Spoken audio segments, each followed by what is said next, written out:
Look, this is just an informal chat. We were wondering what you were working on in your lab.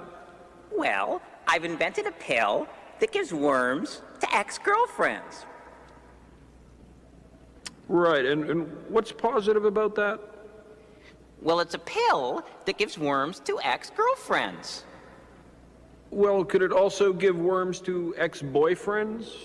This is a drug for the world to give worms to ex-girlfriends. Well, great. Thanks for stopping by. You just don't get it here.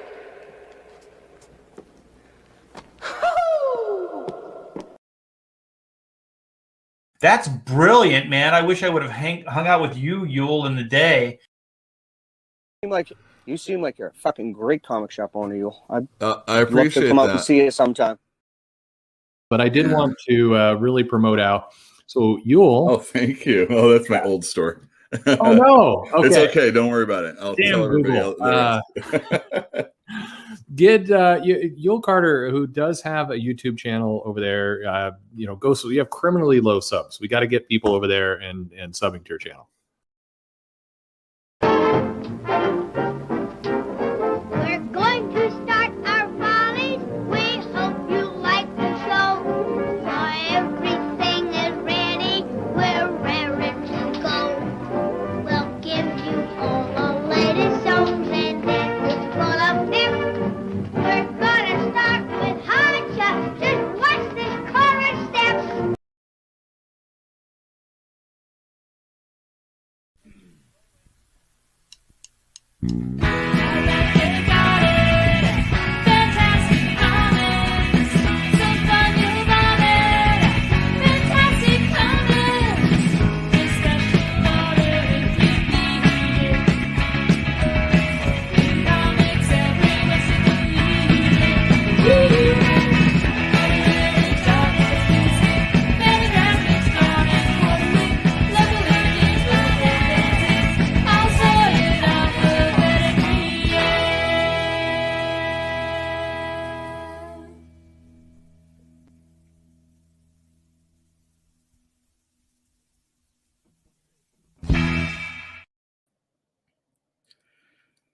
Good evening, everyone. Welcome to another episode of Fantastic Comics Presents. I didn't push the button.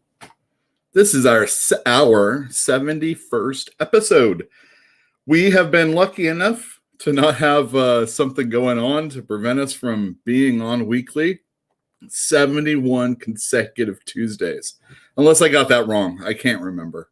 But I screwed up the numbering and I had to fix it. So I think I got it right now. Yeah, welcome. For those of you that don't know, what are you doing here?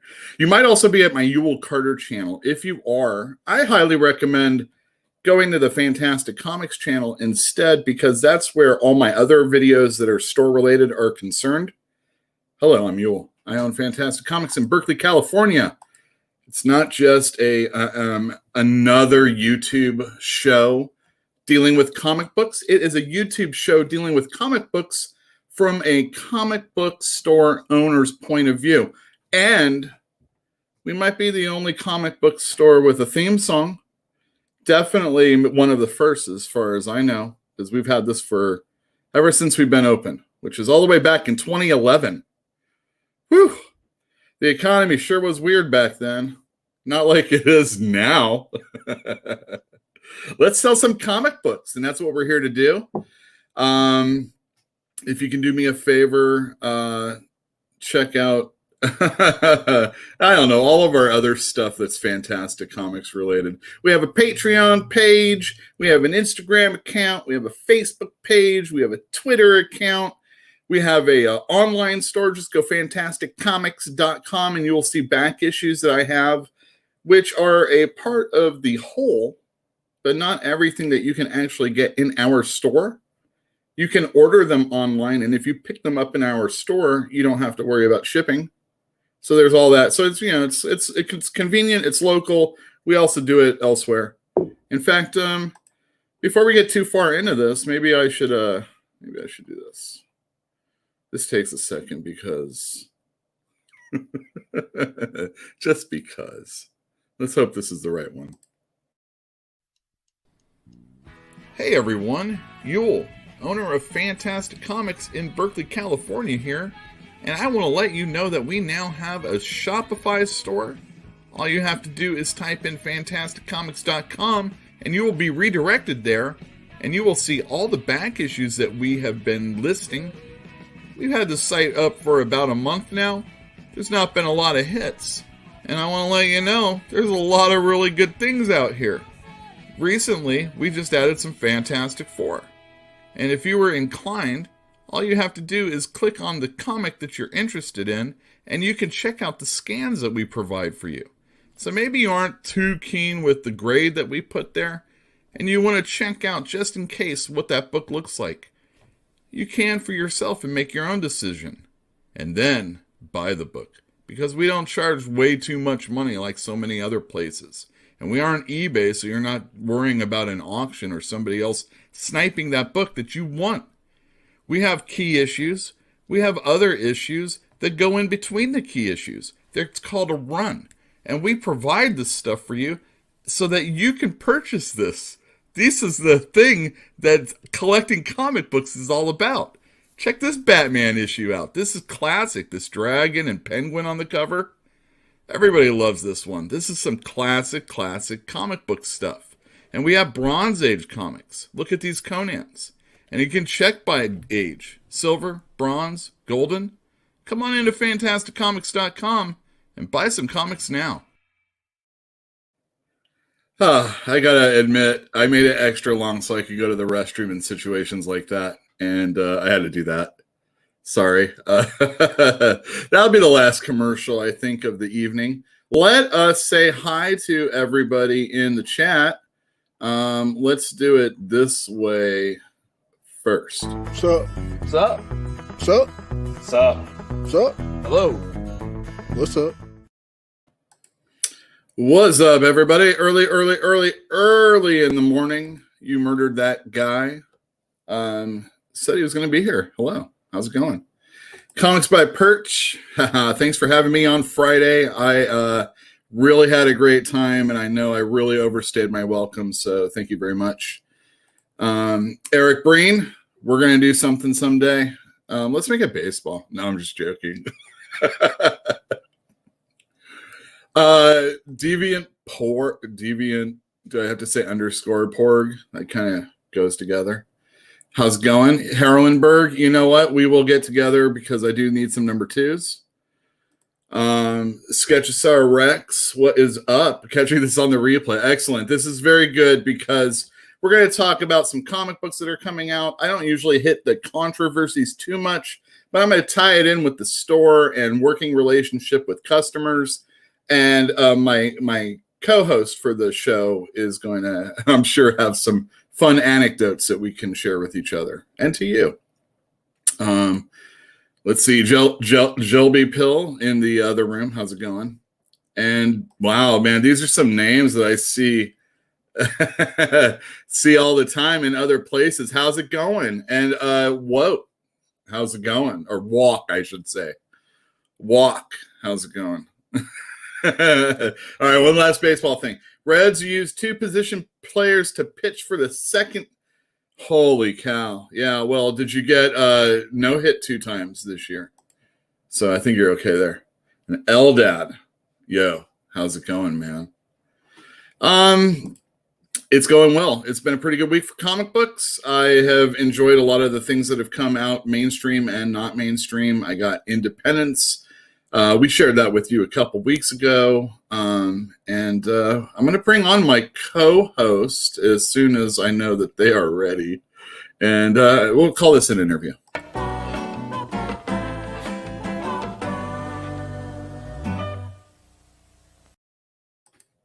All right. It doesn't have to be faces on for other people in the future. Often if we're doing something that we don't want everybody to see, we'll still do this. Let me introduce to you of Blab and Gab fame, Gab or Blab, who really cares? Hey, buddy. What's up, man? It's good to see you. It's good to see you. I love seeing you. Makes me so happy. Thank you very much. Yeah. I have I've been taking clips of everybody that says something positive of me, and I noticed. Put them in here. And you kind of just throw them together in a roughshod manner and just run them. Well, I didn't want to really burn out all the people that were here on time because it's a lot of new faces. I mean, geez, I didn't even see Fantinuum yet. I know. That's great. What? Oh, must have he's just driving his hybrid. He's so happy with himself. He got a brand new car. Am I being picked up okay, do you think? Am I loud enough as usual? Good enough, buddy. That's right. Oh, hey, you know what I figured out? Excuse me. I keep having to clear my throat. That's why I've got the gum in. I figured out how to do peak limiting on Audacity. I think I did too. So we can do it for free. We don't have to pay for anything. Oh, I see what you're saying. Oh, Awesome. okay. I was thinking something else. No. Specifics I'm not very good with, but I was noticing that my voice was being picked up way too much on that on Audacity. So Yeah, we can I fix started that now. working with that. Yeah, I think it kind of had a reset. Hey, how's it going? Good. I haven't seen you in a few weeks. You've been out book hunting. Is that what you do? I did go book hunting, and I've got everything, absolutely everything. I put it off for some reason. I was having some kind of anxiety issues about like finishing, but now that I've got another trip planned, I'm kind of like, better get this stuff on the site. So I did it. Got it all up there. Got some really good stuff.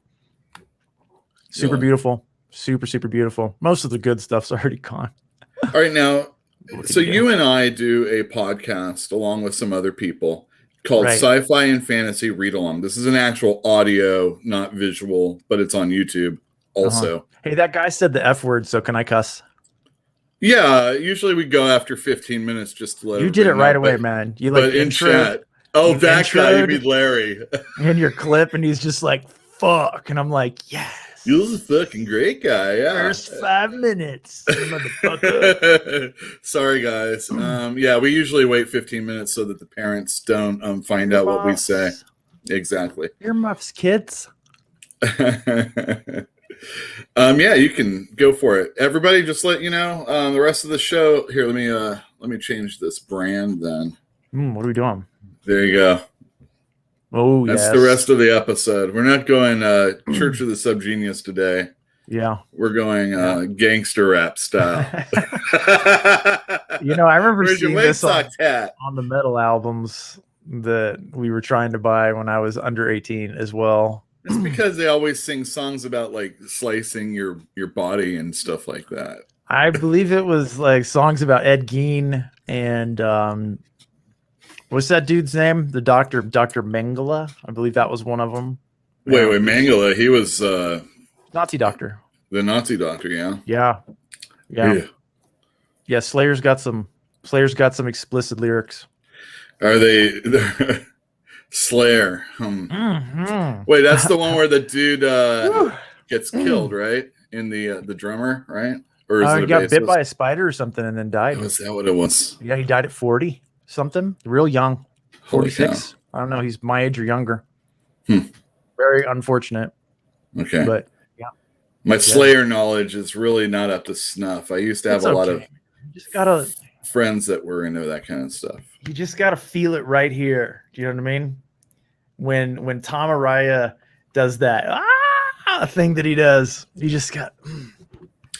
I remember when my buddy sold all his Metallica albums and records. Yeah, Ooh. like, and he had Do Japanese pressing of this. You know, it has the original, Japanese artwork and everything.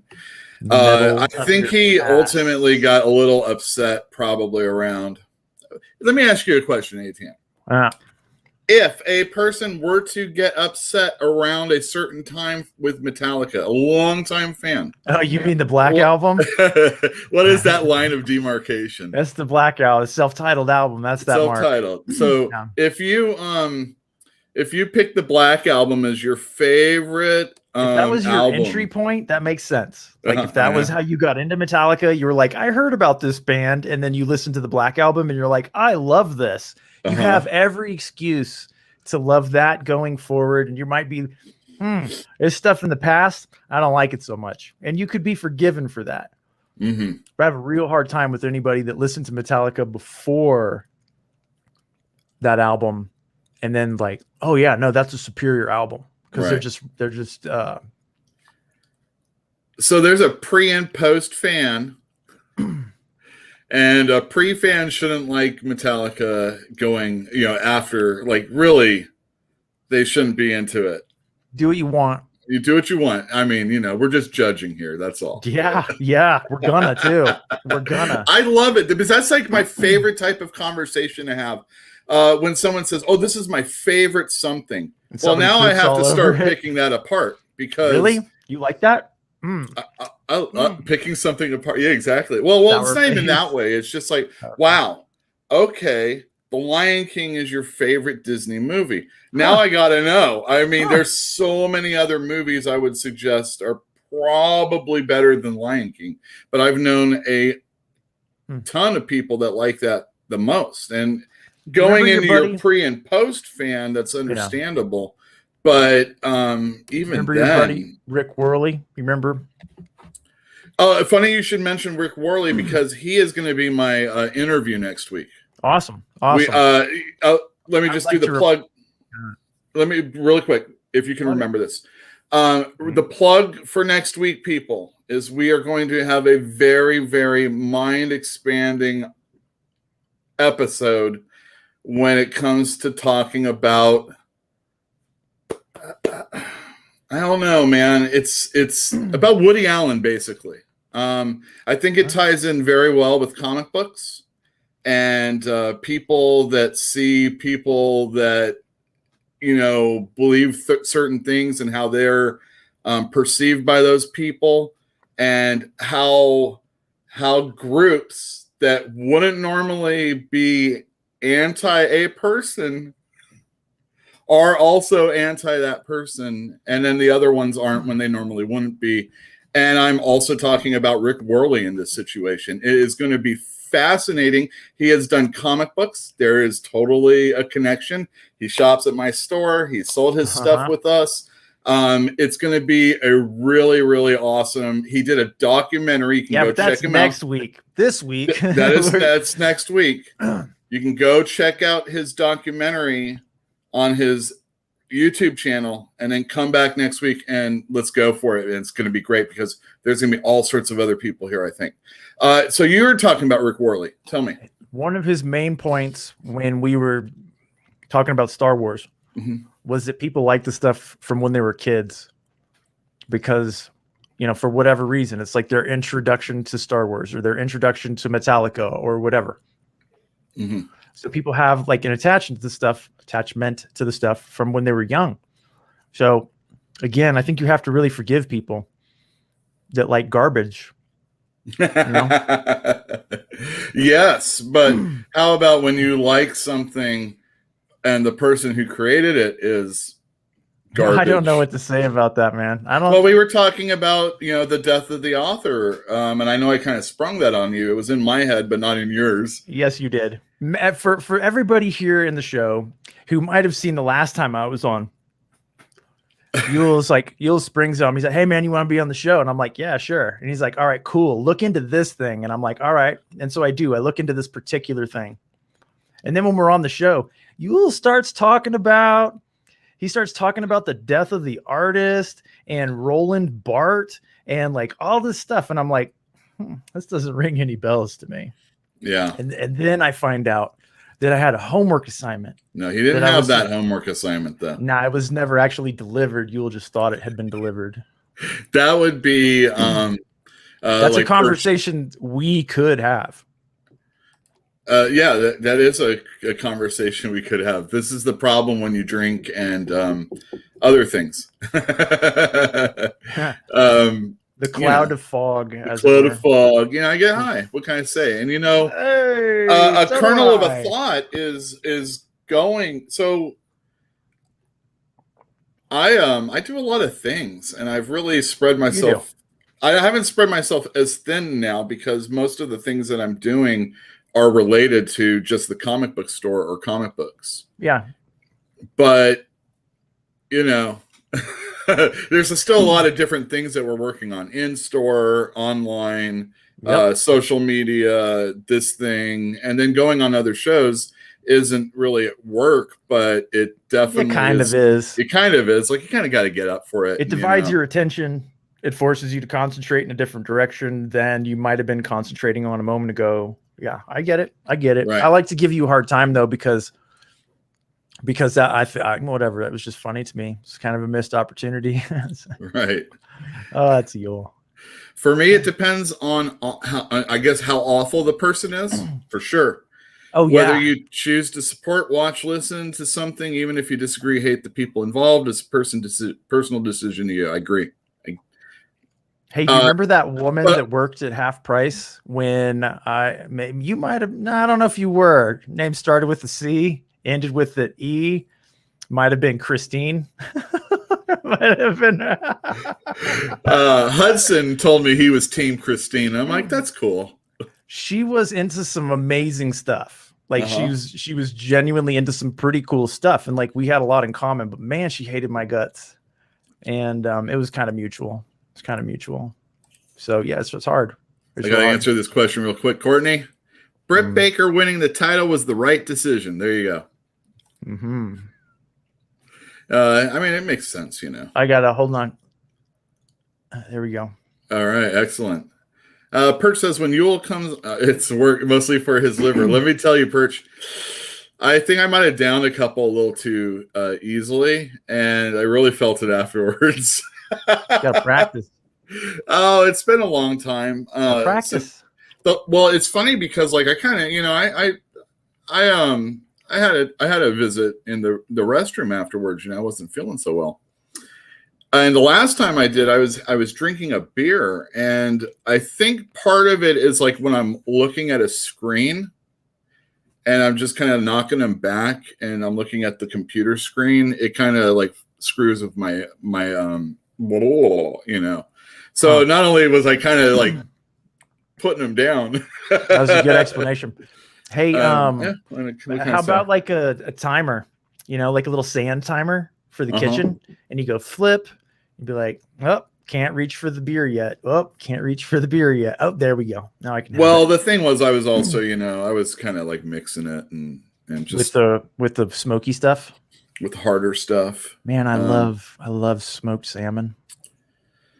All right, excellent. Have you ever had a smoked whitefish sandwich? What was that? No, I don't think I have. Oh, so good. So good.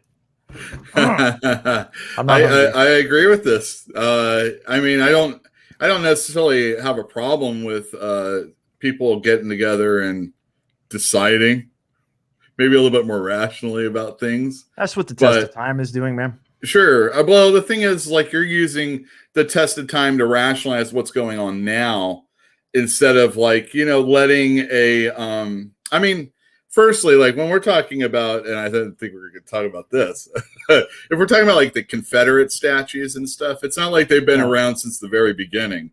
They were put on afterwards. They're kind of like new scarecrows. It's a city scarecrow, don't you know? Did you ever see that dude, the Satanist that put up the Bahamut statue or whatever it was in downtown, some middle state? I don't know. It was Oklahoma or something. I bet they didn't like that. No, they hated it. Of course, they wanted to tear it down immediately. But like, they can't put up the statues of like, St. Paul or whatever in the city. Mm-hmm. You can't have it both ways, fellas. You gotta. Well, no, I think ultimately we can. You shouldn't be a hypocrite. You shouldn't. Shouldn't, but I found it's that real I've obvious been when at you that are. a few times, Yeah, we can't help it, man. We have to learn. Sure. I mean, I would hope that, views change and everything. It doesn't mean I'm going to like this new X-Men event that's coming up. Yeah, no, me either. No, not at all. Is it coming? Is there an X-Men event coming? Well, you know what? Perch and I talked about it. Why don't you check this out? Don't worry, your prayers are answered because next week does begin the Hellfire Gala. I actually am not worried about that at all. No, you'll sell, right? Yeah. I ordered. I think I ordered it properly, and I don't think I'm going to get screwed on it in any way, shape, or form. Yep. So I'm happy. Okay. I'm ready for it. I'm actually excited to see if I'm right because I could always close the store, I guess. Don't say that. I'm more worried about that Iron Man annual. Yeah, well, that's not going to do well, but yeah, that's right. It's not going to Her do hat's well. funny looking. What was that? She has a funny looking hat. Who's she? The woman on the cover of the comic book you were just showing us? Oh, I don't. Was that a dude? Did I miss something? I'd have to watch it again. She's got a funny looking hat. It's like kind of crazy. It's like Poison Elf's ears, right? Oh yeah. Well, the thing is they're funny looking hat. They're going to have this big gala, and it's going to cross through all these different books over the course of one night. Mm-hmm. So whatever happens in this one book is going to happen at the gala. Got it. And whatever you like of these characters over here is going to happen in the gala. And everybody's going to be decked out in some fabulous costumes, let me tell you. Hey, yay. Because that's why we read comics.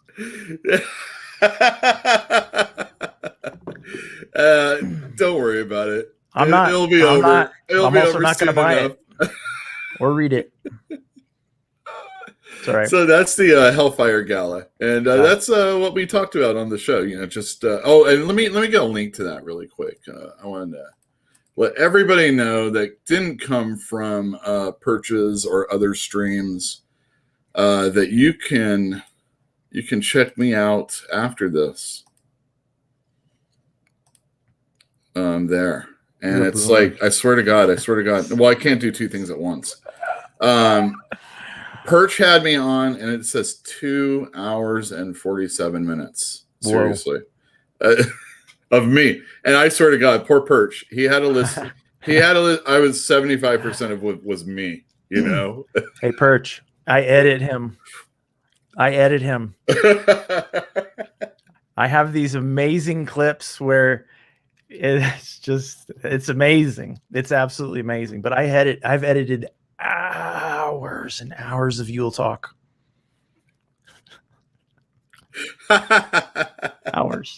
Hours of Uel talk. Exactly. Oh, yeah. Thank you very much. I mean, he has made me look like a million. Well, I mean, seriously, a discount store $1 million. Whatever that might be. The buttons like here. Right. I'm that one. I'm a guy. I can't remember. Whatever Ross Dress for Less. The irregular clothes, I think is what they call it. That's me. I'm the irregular clothes guy. So I had a subject that I wanted to talk to you about. Sure. Let me bring this up. We'll get to that in a second. It's going to be customer service. Service. It's going to involve comic books. Yeah. And I'm going to talk loosely about what the responses were, and of course, the social media outrage. Did something bad happen to somebody? It's hilarious. It's hilarious. Okay. You're going to love it. Let's go. All right, but first, my big week. What? My big week. I was on Purchase Show. We already talked about that. I was also on Saturday on Thinking Critical, the Comics Aficionados. So it was Perch on Friday night, and then morning, and then on Sunday morning, Wes, Doc, and Pele and myself, these are all people from the Thinking Critical show I was on, got together for the very first episode of Slabbed and Raw, which is all about collecting comics. That's cool. The condition, what might be hot, what might be not hot. Just kind of like having a chat. We talked a lot about storage. So if you really want the it's not dry because, you know, it's got me on it. It's pretty dry. But, you know, I think we do a pretty good job. I can't believe we got an hour out of it. And we're going to try and do that weekly. That's an inexhaustible realm. It kind of is, but I've heard Doc talk. I've heard Pele talk, and I know how I am. Yeah. And Wes is just there to try and corral us cats. You know what I mean? Uh-huh. Yeah. And I mean like pet cats. I wish that person luck. Exactly. And Right. he's kind of like a novice when it comes to this, like, you know, finer detail. So when we go off on our like tangents, he's got to like pull us back in, you know? Yeah. Wrangling cats. But so next Saturday, in place of the Comics Aficionados on Thinking Critical, the debut episode of us doing that is going to take its place because Wes is his wife is in labor or is going to be in labor. They assume it's going to be on Saturday, so They're gonna make it be on Saturday. I don't know if they're going to make it, but we got ways.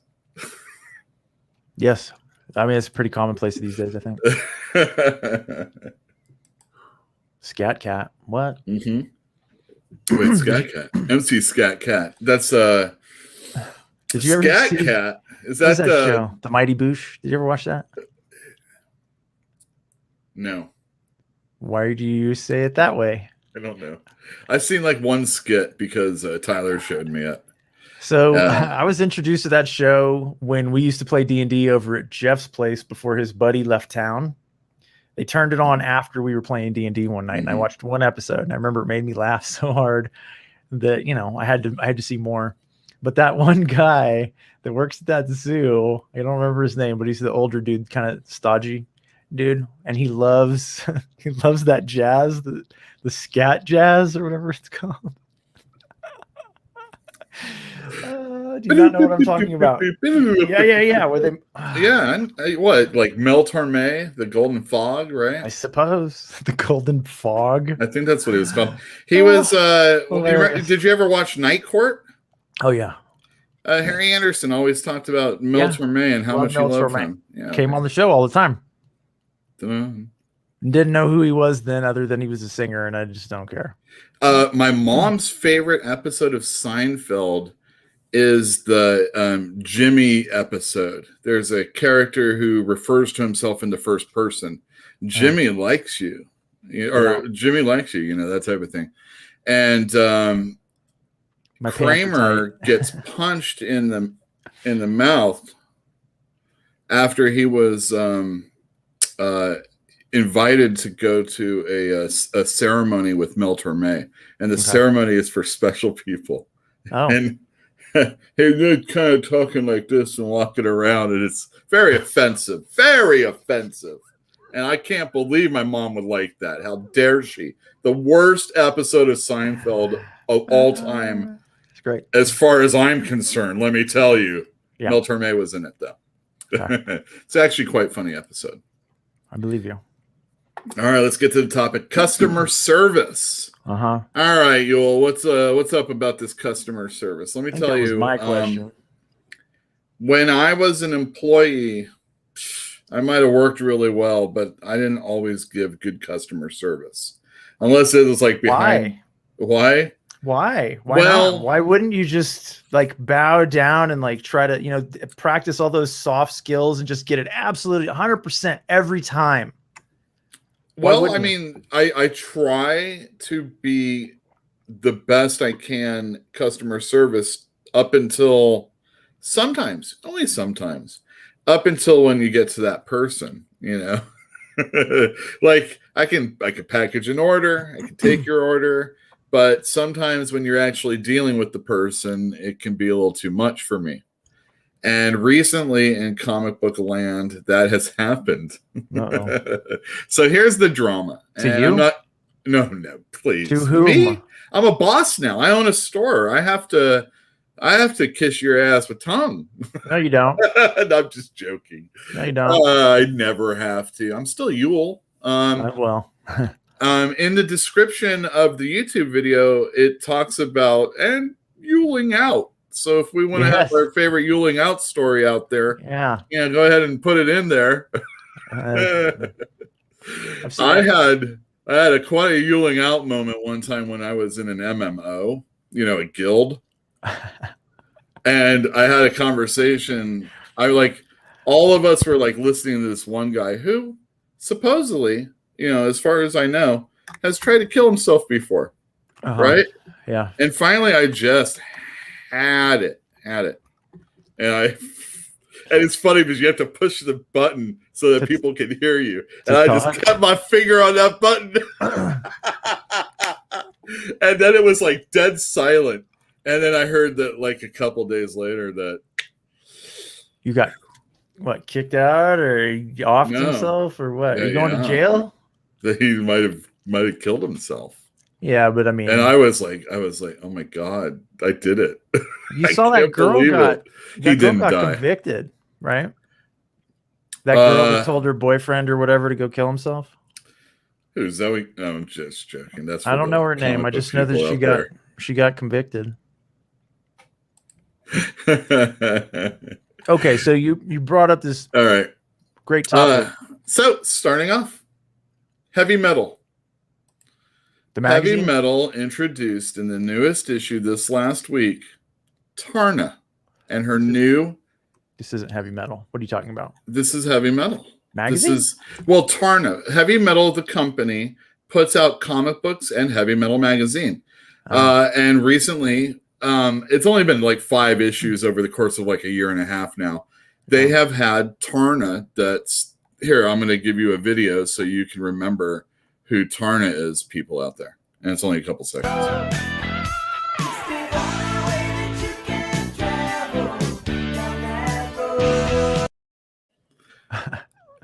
She's jiggly. That's what I noticed. I loved making the clip for that. She rends people in half. I mean, she messes people up, but here she is in armor. She's nude early on in the book. So if you wanted to see her boobs and nipples, they're there. Okay. But people are making a big deal about it. Isn't that Miss Marvel? No, it's Tarna. That's the woman we just saw. Look at it.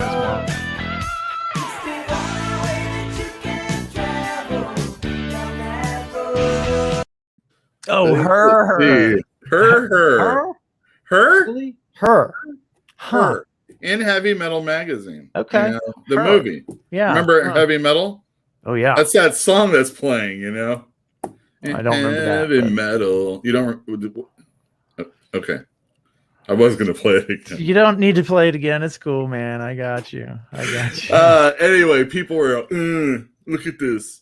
What? And they jumped the gun, and the writer said, this isn't this is combat armor, But then Heavy Metal tweeted out some snarky comments about, have people changed clothes, asshole? They didn't say asshole, but they might as well have because it was just as jerky. And here's a company. Like I said, I kiss people's asses. Well, again, I wouldn't, not 100%. But, sometimes you get along to get along, Yeah. It's just to say it. It was to say it. So Heavy Metal responds, and then other people respond, and then they say, you're being stupid. I've been a long-time fan. Some people are vocal and have real followings. And then they get blocked, and then it's all this stuff, and then I'm never going to collect Heavy Metal again. Gina Carano, blah, blah, blah, blah, blah, blah. That's what it sounds like. It's a bunch of children in elementary school. Yeah, but I mean, remember when I got fired from Half Price Books? Yeah, but that dude came around the corner. We'll get into that in a second.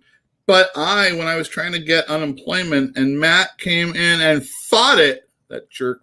That was Their that's a weird thing to bone do. of contention with giving me money was that I was supposed to diffuse the situation.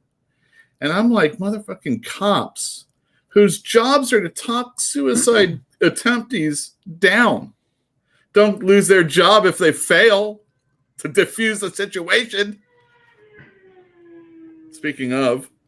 Good one.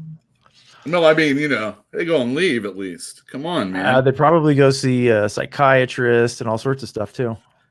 I'm saying Ablaze is definitely a suitable alternative.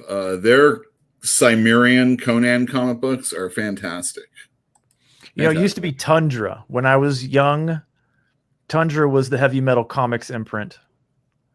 And they did White Trash, which was really good. I remember White Trash. And I'm trying to remember what else they've done that I used to have. I'm not going to be able to remember right now, but I know they had some stuff because I would buy it. Anything that Tundra put out, I would buy. Mm-hmm. But alas, these companies they're niche also. I mean, heavy metal or Tundra, White Trash was funny. White Trash was funny. Like that was the Axl Rose. Axl Rose. It looked like it was drawn by Simon Bisley. Like I don't know who drew it, but it was amazing. It was Martin Edmonds, I'm guessing. That was a funny comic, man. You guys, that's off the top of my head. I did not type anything. You already know I can't do two things at once. Jesus, let me do it. Martin Edmonds. What's Jill doing right now? So White Trash. That's my guess. Yes, Tundra was Kevin Eastman's comic book company. They also did the first two issues of Big Numbers. There it is. Alan Moore and Bill Sienkiewicz. So what's the name of the artist? Hold on. I'm just trying to get illustrated by Martin Emmond. Martin Emmond. I think that counts. What did you say? Said that. I said Martin I pluralized it. Oh, Edmonds? Yeah. Whatever. Yeah, it's funny, man. It was really, really funny. And I remember seeing it in heavy metal and being like, okay, well, that's hilarious. And it was an advertisement at the back, it was like, check out the full comic book. And I'm like, how can I not? Well, so Tim Seeley, I think, is running heavy metal now, and he does comic books for all the companies. He wrote Nightwing. He did Hack Slash for Image. Okay. But before it was Grant Morrison, and now it's this, and it feels like it's a lot more American comics or comics by American writers with not American artists. Like a Marvel comic book, basically. Yeah, sure. Nowadays. And heavy metal kind of is dwindling. Like I used to sell 10 or 15 copies over the course of the time when the next issue comes out. I won't pick it up anymore. And now it's like 4 or 5 copies. Yeah. But, some of the stuff is good. It's just a lot of it is just hired comic book new veterans, the younger veterans. Dude, almost every old episode used to have Corbin in it. I mean, so much. Well, there ain't no more Corbin, so. Yeah, he's dead. But at the same time, like, he wasn't in it for the longest time now. I mean, right. There used to be there's stuff. You gotta have money, Well, it was like getting a slice of the European comic scene back in the day. You'd get a heavy metal, you go through it, you read some comics, and you'd be like, that was really amazing. What the hell was that? Oh, turns out, that was a Italian comic or French comic or Argentinian comic. You had no way of knowing, but you don't get that anymore. It's not a slice of international comicdom. It's now just more of the same stuff that I don't want to read anyway. In a bigger quarterly mag. And it's a magazine, right? Mm-hmm. Heavy metal's okay, but they go and they, they're blocking their fans, they're insulting people. Even when they're social media. What was that? Who is in charge of their social media? Because I bet that person's an intern or something. Yeah, or there are degrees that people get that are related to that. And, social media? Yeah, we can talk about that off air. Wow. There's a really funny family. Not a Family guy. Just let you know right here. There's a very funny Family Guy episode where he's like in a board meeting, and there's this social media guy, and as he's like going through all the stuff that's going, all this company change is happening, and then all of a sudden he's fired too. But Peter's still there. There you go. Julie Strain died too. That's right. I do remember that. Yeah. Hey, Fantinium, what's up? And so did lots of people die, and lots of comic book people Mobius die. is no longer. He was commonly in those. Yeah. Yeah. Oh yeah, Julie Strain. Well, it was She was heavy on the metal that cover. helped pay for. She was on the cover all the time. Yeah, Fact 2. Yeah, Heavy metal. exactly. Fact 2. Exactly. When's this Fact 2 coming out? Who knows? Who cares? Just shut up and look at the cover. Yeah, just shut up. Look at my plasticness. Julie Strain is like Simon Bisley draws Julie Strain. It's time to bring back Penthouse Comics. Let me tell you. Pay for them if you find them. But I always recommend buying porno comics unsoiled. Even if you know it's water, don't buy it. Yeah, don't That's buy the any only thing. comics soiled. Right?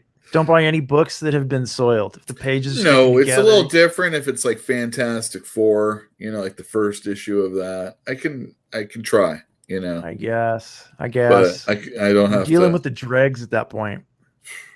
You're Gotta dealing with the save it. dregs. Gotta save it, man. No, you don't have to save it. Every one of those that's already destroyed is just upping the price of the nice ones. Mm-hmm. It's fine. It's fine. Dude, you know how many books I tore up when I worked for half price? Like stuff that's probably super hard to find. And, there's some ding dong and has no idea what he's doing, tearing books apart. Yep, it happens. Here's man. a comment to you, by the way. Who, me? Yeah, Fantinuum wants to let you know that he is 11-12 Dragonborn Paladin. He's a 12th level Dragonborn Paladin. Yeah. Nice. They've been playing a lot via Zoom, I think. Good. Yeah. That's perfect. Just leveled up on Saturday. Paladin, huh? Paladin. These kids and their 5th editions. I don't know it, man. I don't know 5th edition. Whenever we when we're doing our podcast really? and we're talking about D&D, it's always 3.5 or 2. That's all I know. Listen, look at this. You Murder That Guy says he sold a Hustler #1 For 400 fake money. Canadian dollars. Yep, 400 fake monies. Got Fake it. monies. Sorry, buddy. I'm kidding. 400 clams. $400. I mean, that's even if that was American, that's not surprising to me. My buddy Mike Stevens in Texas, he picked up a copy of First High Times. I sold that for like $150. Really? And that's just a rag, if I'm not mistaken. It was newsprint at the time. Yeah. Black and white, crummy. Yeah. Well, I mean, shouldn't it be? So was Rolling Stone, back in the day. Well, High Times really they upped their game when they started putting the glossy page when they started doing like pop porn, it was blood porn.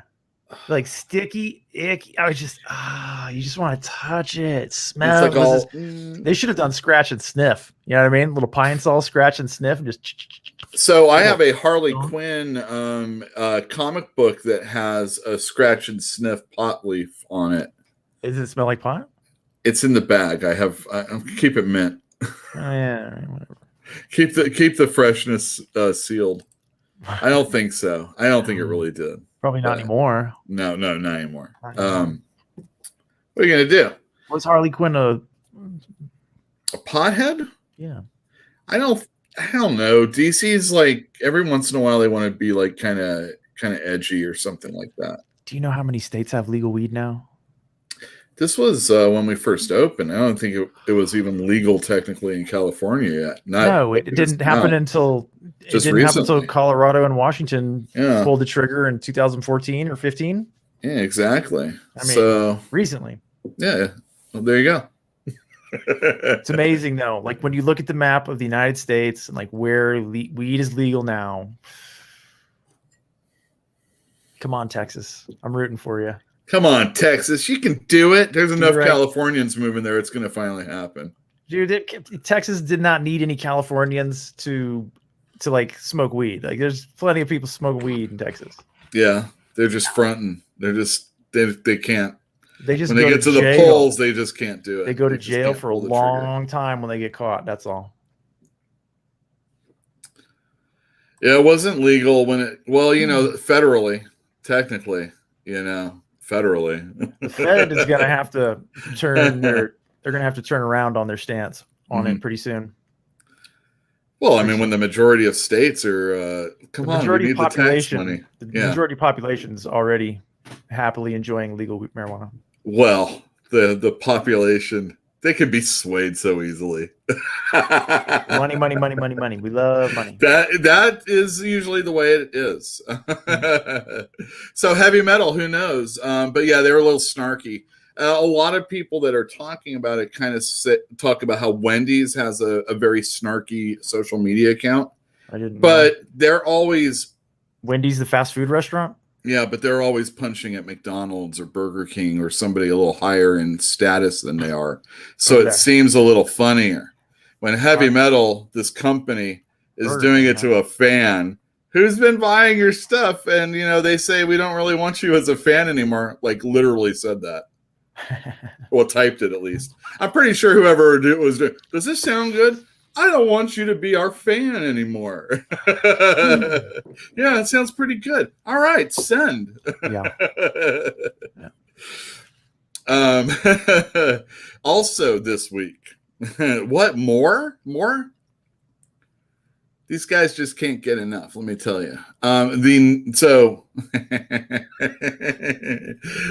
They really know how to throw raw meat at the people that are going to enjoy this type of thing.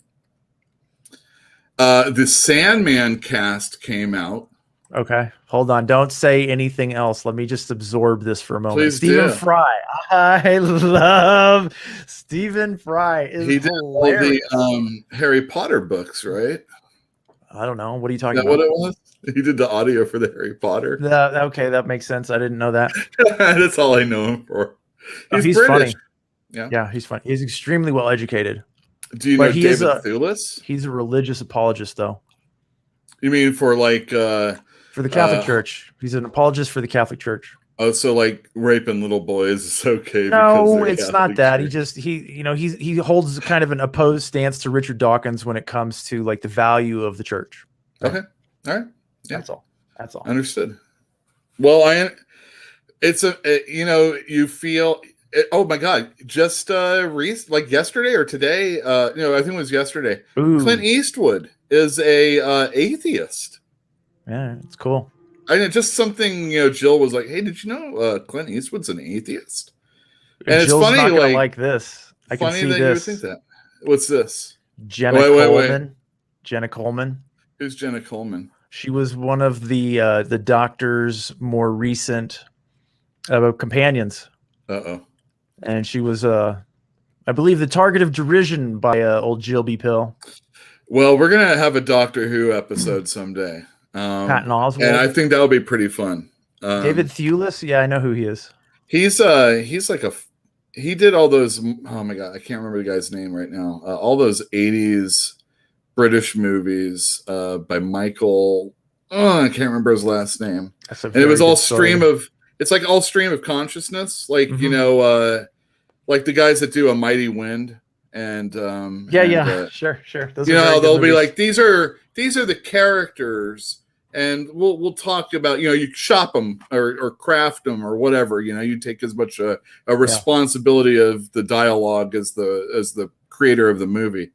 And Thulis is like he's just like ramble. He was like me, but with like more. I remember he was in Wonder Woman recently. The first one, the original Wonder Woman, right? Probably. I think so. He was the friendly guy that turned out to be the jerk. That's what British male actors are for. Awesome. They're either the dragon. Who is the angry looking woman at the top? Donna Preston. You guessed it. I don't know who she is either. Do you know any of these people on the top? Do you know who any of the women are besides, I guess, Jenna Coleman? I think I should know that Jolie Richardson, but I can't think of where. Richardson. Nah, it doesn't ring any bells. None of them really ring any bells to me. Nah, dude, I don't know anything. Okay, so can you guess what people were upset with in this picture? ATN, by the way, for those of you at home, doesn't really read comics. He's mostly a Poison Elves guy and Anymore. a D&D guy and certain things like Charles Burns, esoteric kind of odd comic books are more to his liking. I'm not looking for any new friends. Let me do it. Like, I'm not looking for any new friends when it comes to comic books. Like, I've got my old friends and we still kind of hang out, and I like them, but I'm not looking for any new friends. X-Men. No, I actually don't have any idea at all, except no black men, maybe. All right, so like I said, they love to throw red meat. So there's a certain people that don't like that whole pronoun thing. Firstly, what do you? I'm sorry, did I say something wrong? No, you didn't say it. What's the pronoun now? It's a she, her, he, him. Did you know David Fulis was a he, him? I am not getting into this. This is not a conversation that I'm getting into. I don't care one way or another. You can do what you want to do. I don't care. Okay. I'm just saying that this is the first thing that got people upset. Okay. Oh, that I see it now. I didn't even notice. Very notice good. That. Look at that. See, ATN's so goddamn blinded to this. He doesn't see it when it happens. I get it now. I definitely get it now. Hold on. Let me go through it real quick. No, I am not actually talking about this one necessarily. Wait. I didn't see this. No Asians. I mean, I've seen people talk about, do you know how many black people are in England? Blah, blah, blah, blah, blah. And I don't think that's really necessarily the argument to have when it comes to Asians and other things like that. But there is another thing that people were upset about. Go on. So the character of Death is being played by a black woman. I don't know anything about her. Baptiste. Yes, I don't know anything about her. Pretty. There you go. I mean, I can make a judgment on that. Here we go. Here she is. Boom.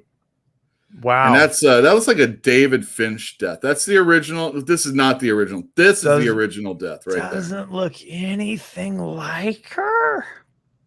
So there was a lot of conversation about this, but because of the pronoun thing also, I think it's getting mixed up. Okay. Where a person is maybe saying, this isn't like what I know it to be, and there's more to it potentially than just that, and it's nothing to do with race other than it is. I mean, it is, but they want the death. They wanted to see the idealized version of the death that they've been sold all these years finally on screen. And when that isn't actualized, when that isn't realized, they're getting upset. But you mix it in with the people that don't like the pronouns, and then the people that don't like the pronouns and like to stir the shit, and then the people that don't like the pronouns and have all sorts of horrible things to say. It's gonna flop. And then the people that just want to pile on with the black person playing Death. You can't get your conversation out there without a bunch of people being crazy. Okay. Neil Gaiman sold it. They can do what they want. Well, he gets on social media. Of course he does. Of course he does. Is he Alan Mooring? Is he Alan Mooring right now? He gets out and no. He loves it. I mean, he's totally down with this. He's a pronoun dude. He's okay with the casting. That's fine. And he says, I have been trying to get this made without them fucking it up for 20 fucking years. I would be worried if I was him too. Yeah. Okay, but then someone says, yeah. But did you see Death? You see Death? And he was not happy about that. He said, how dare you say that, and it gets on and on and on. I'm not following you. What I'm saying is he is because they asked him the question about Death, or because he doesn't like who was cast for Death? No, he's fine with who's cast for Death. Okay, see, the thing is that the creation of Death, and a lot of people had this conversation already, was basically through Neil Gaiman and Mike Dringenberg. They created this character, but it was based off of this person who is now no longer with us. Mm-hmm. She was never with me ever, so I don't know. But, if you're talking about a tribute to the person who originally was this, if you're talking about it actually meant something to the persons who created it, and you're telling me that you didn't want something screwed up all this time, I find there's a little bit of hollowness in what you're telling me as far as the people that are playing these characters and maybe how happy you actually are with it. But of course, we all want to get paid. I have a parallel and an analogy for you. Please do. I want to hear it. So NASA, they only really want to let the astronauts talk that are like, yes, NASA, science, clear spoken ideas, optimistic, positive, into the future, kaboom, right? Mm-hmm. They don't want the astronauts talking that are like, this shit sucks. I fucking pooped my pants in space and it sucked. I hated it. They don't want that. So I think Neil Gaiman's probably being real careful about, you know, his ability to sell future product, future books. I mean, all those things are tied in together. Like, who owns the publishing company that publishes his books these days? I bet you it's like Warner or Random House or Penguin or one of those big overarching umbrella companies. He can't afford to mess that stuff up, man. He's worth millions still. Right. But I mean, seriously, when you're thinking of what a goth chick from the 80s. There were black goth chicks. There were. I'm just talking about, you know, this one person who kind of was an idealized version in this character. Yeah, I get it. Kind of sucks, especially since you can even take Neil Gaiman's own words. Shouldn't do social media, Neil. Just a little while ago, where he's actually defending people that are like trying to prop up the creations and the way they. And again, I'm paraphrasing everything. You can go look it up. I don't really like going and doing all of that stuff because then you just become one of those shows. But do you think Steven Erickson would get involved? About other things, and that's why we're getting past it as quickly as possible. Sorry, go ahead. Do you think Steven Erickson would have gotten involved if it was him? He always gets involved. I know. Steven Erickson is this writer of Gardens of the Moon. We did a read-along of the first book. Gardens of the Moon podcast. It was great. And, yeah, it was. And Steven Erickson goes into other shows and he puts Facebook posts about things that he's seen people talk about. Comments. Long diatribes. Yeah. Whether or not you got the names of the characters wrong, you know. We got Tisty Andy wrong the entire time, but I think it sounds better than Ticed. That's right. And Ticed that's Andy. Yeah, whatever. Going back to that whole author not being around anymore. Once it's published, it's out of your hands, bro. Let it go. And that's kind of it. You know, once you sell the rights and they're going to do something in the movies, they're going to say, you know, well, this is how we're going to do it. I don't think, you know, I mean, she looks like a fine actress. Just looking at a picture. She's got all these names. I wonder how she feels about it. Do you know what I mean? I'm sure she's happy to have the role, but at the same time, like, she's got to know that she's, you know, I think probably not fandom's first pick. So going back to social media really quick, recently Mark Miller, who does Miller World books that are going to be made into Netflix shows, all the Netflix stuff, he said 95% of the people that talk on Twitter about comic books don't buy the comic books, you know, that type of stuff. That's probably true. And it probably is true. And, you know, a lot of people talk about, oh, it's just 5 people being really loud. So if somebody is saying something, you know, if 5 people are saying something really bad about somebody, it probably isn't true. Right? I mean, there's also it's got to be at least 20. You repeat something enough times that people start to believe it, even if it isn't true, even if it's ridiculous, you know, like, oh yeah, that clock melted. Yeah, no. Salvador Dali saw a real clock melt. You know, I read about it. I saw his interpretation. I'm going to tell you about that 5 more times before this show is over. And by the end of it, you're going to be like, yeah, me too. And a lot of this is going to tie into next week's show also. With Rick I don't Worley. know if you're noticing those parallels already. With Woody Allen and Rick Worley and stuff like that. Yeah. I remember he was talking about making that a long time ago. Yeah. But his stuff is long. So I expect it took a while. Yeah, he masterfully does it. And the greatest thing about his documentary about Woody Allen, it came out a year before HBO's hit piece. Wow. 4 hours long on that one. I shouldn't say it's a hit piece. That's really that's really selling what I think of, you know, one over the other. But I do see the parallels and I do see how they diverge. And I can't wait to get into it with him about that. But that's next week. Going back Uh-huh. to this week, Neil Right. Gaiman slamming his fans. People That's are like, bad choice, but I it's don't okay. know why people have the hangups. Usually I don't either. But there's a character out there that maybe I'm not thinking about right now that I might have an aversion to, whether it's because they changed the gender or they just changed the way the character acts. You know, if somebody you like is really cool and nice and sweet, and now they're like really brash and they're telling really bad jokes, you know, that is not likable for the person that liked the original. They're just taking the original thing and they're just like, you know, twisting it so it's not the same thing. And I mean, it could be that I don't know why people have aversions to other things that I don't have aversions to, but we put up with things like Lion King. Did you really think Lion King was bad? Yeah, it's a horrible movie. Really? The songs are the worst too. I don't remember it being horrible, but I don't remember it being like anything I love. But I mean, who cares about Disney movies now? We're not children anymore. Right? Also, there was you remember Story Magazine? No. It was a book where people that had literally minded wanted to get published and they could win an award and all this other stuff. Okay. Gotcha. I remember reading a story and like kind of the crux is like this person's opinion of this person is because of their liking Lion King. And it's just one of those things I've always stuck with. It's like my barometer. It's my Black Album. You know, I get you. Yeah, no, it's definitely a thing. It's definitely a thing. We're doing deep cuts here, everybody. Got to watch the whole show.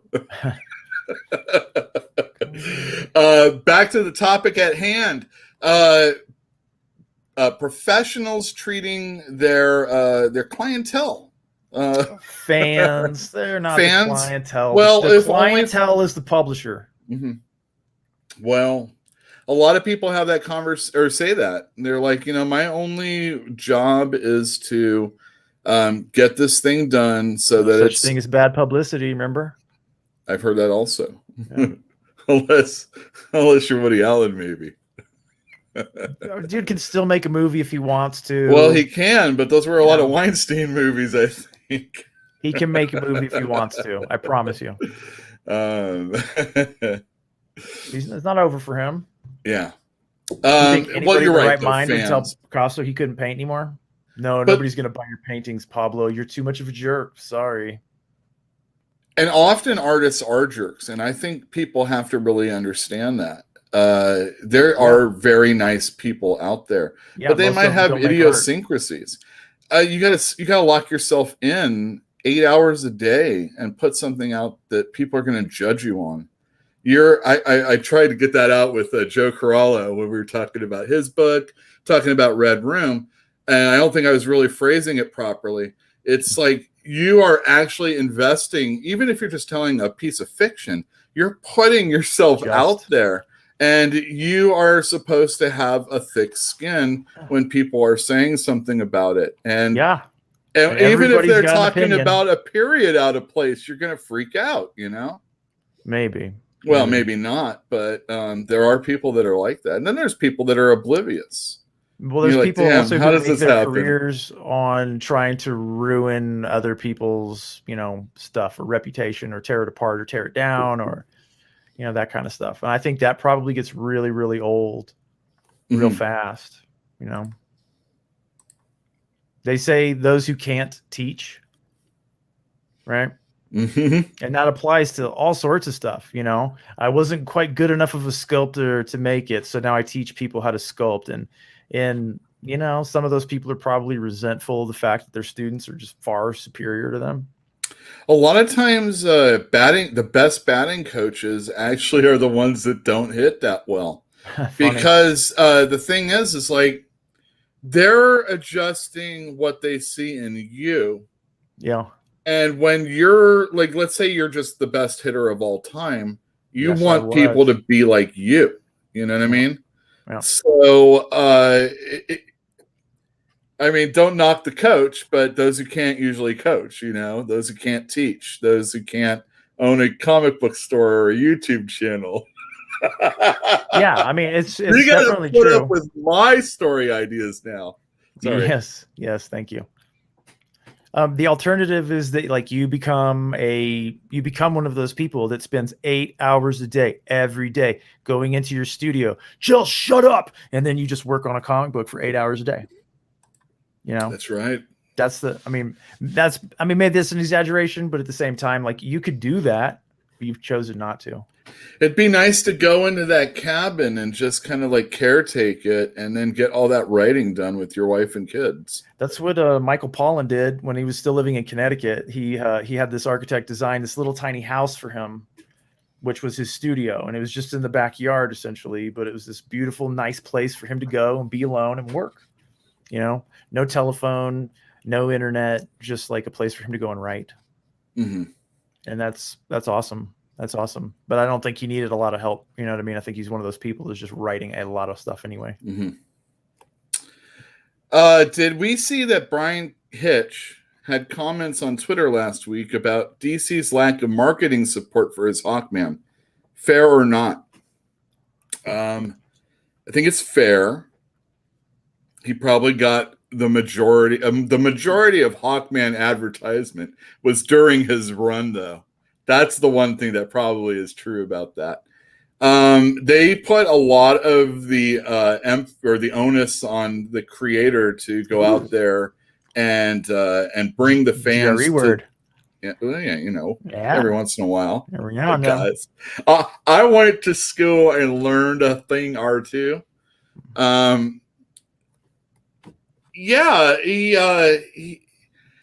It's a shame. I wish I don't know if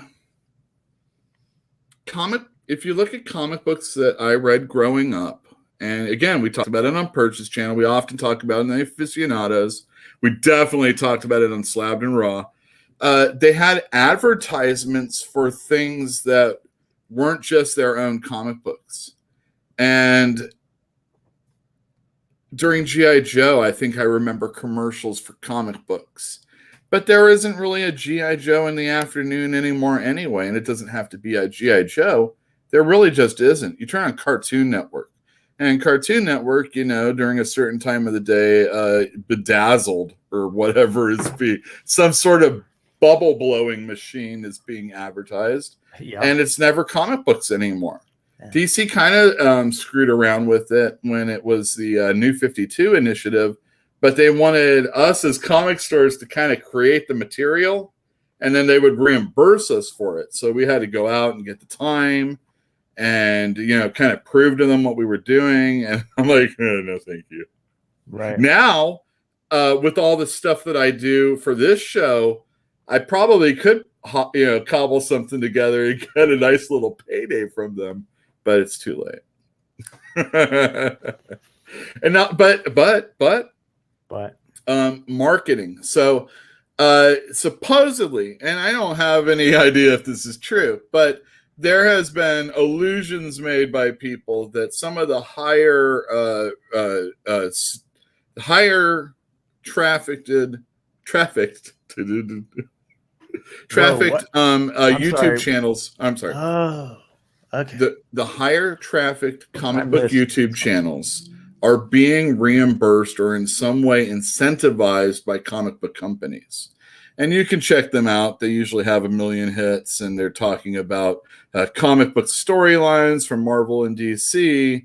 And this is just allusions that have been made by other people. I don't know if any of that's true. Bully for them. With as much as I've sold of their freaking material, though, I think I deserve something. But oh well, you know, that's what happens. The kids, the young whippersnappers that just get ahead of us old timers. Yeah, being left behind, man. Yeah, I'm all right with that. If they all want to go settle on Mars, I wouldn't stop them. What's the worst thing you've done to a customer in the name of your company? Ship them awesome books on time for a pretty good price. That was the worst thing you've ever done? To a customer? You said to a customer? Yeah. No, man, I send them thank you cards when they buy stuff for me. Like that's as you as Paperback Goldmine selling paperback novels on Instagram. I'm sorry. right? What other customers do I have? You used to work at or at bookstores and stuff like that. You mean when I was an employee? Well, think about it this way: somebody at Heavy Metal tell is you. probably not the boss talking to their fans. yeah, they hired somebody And to do it. Got Neil it. Gaiman isn't even really the writer of Sandman anymore. Probably, he's probably not. involved, but he's done his job, and here he is talking to fans. Supposedly fans. Yeah. Who for your companies that you've worked, have you ever done anything that you were like, man, I was really a dick to them? Yeah, I was a dick to some of the customers at Half Price Books. Do they deserve it? Some of them, yeah. Some of them, yeah. Some of them didn't. There was a period of time when I was taking a lot of drugs, and I'm not even kidding. Mm-hmm. I would go into work every day fucked up on something. Mm-hmm. And some of those drugs were bad news, right? And so, like, you become the drug. You're not the person anymore. And, it was pretty mean. I did some stupid shit. And I definitely treated customers like they were a problem or a thorn in my side, especially when you got Evelyn on the counter, right? She's running the counter, and she's slow. Evelyn's slow. We love her to death, but she's slow as molasses. And you get 3 people behind her in line, and the next thing you know, there's 40 people behind her in line. You're just like, Jesus Christ, Evelyn. Don't ask him for a bag. Just put it in a bag, whatever it is. She's slow. She's just slow. So then, the people are a little bit of a harumph, and then you show up there and you just fucking dick to them, because it's like, shut the fuck up. What do you expect right now? It's like, we're going to get you through here as fast as we can, but Evelyn's slow. Okay. But yeah, I was rude to a lot of those people because, like, who the fuck are they? Mm-hmm. Honestly, like, who are they? They're just somebody that wants to buy a book at a used bookstore, and they've got attitude about one thing or another. It happened all the time. I remember, what was that one chick's name? I can't remember, but it was towards the end of my tenure. She had made somebody really, really mad up at the front counter, and this dude had gone through the nostalgia section, and basically he and his buddy were like, "Oh, I want to get this. Ooh, I want this.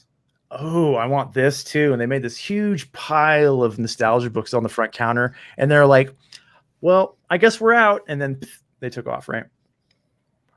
But it's like, why should you be nice to that person?